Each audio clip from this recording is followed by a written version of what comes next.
How do you manage pressure within the company? Actually, halos lahat naman talaga meron.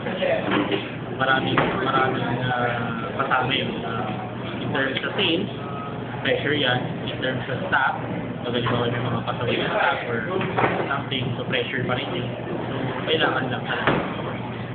Marunong kang mag-deal sa pressure.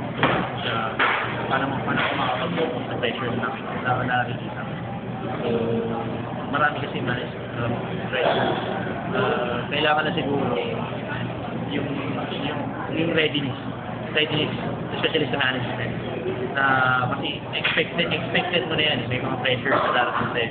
So, as soon as possible, be ready lang talaga. Correct. Confidence, tsaka yung readiness talaga para pag kahit anong dumating, handa ka kung naman yung darating. How do you typically make decisions?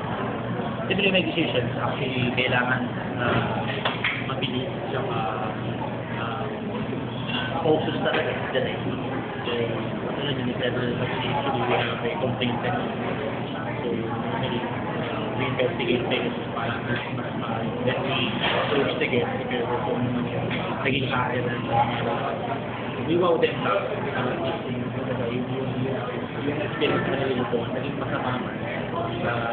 We talk to them, tapos we empathize ko na nangyari. So, parang ticket pa, hindi naman talaga ang ticket magyari. At least yung confidence nila na bumalik ulit. Nandun. How would you describe your management? Personally, sa amin kasi democratic yung dating sa akin. Kasi ng mga leaders na gusto nila parang kami na baba.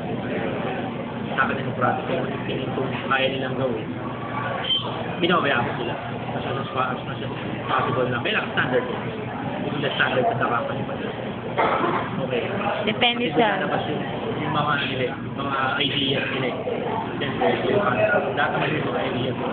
Nakakatulong din sa management ng ideas na hindi namin i-share sa part nila namin. Para may communication. Correct. Open communication. As a manager, you are expected to provide direction and leadership with the department. Describe how you have accomplished. Ngayon, actually, this one, siyempre halos ng company, we have yung meron tayong mga training department. So, ito yung mga part namin, sellers kami. So, ginapatid namin yung mga natutunan namin sa taas. Ito na to. Parang chain reaction lang naman yun. Smoothness ng flow, operation, readiness sa bawat staff and management. Sir, what are the qualities that you are looking for in your company?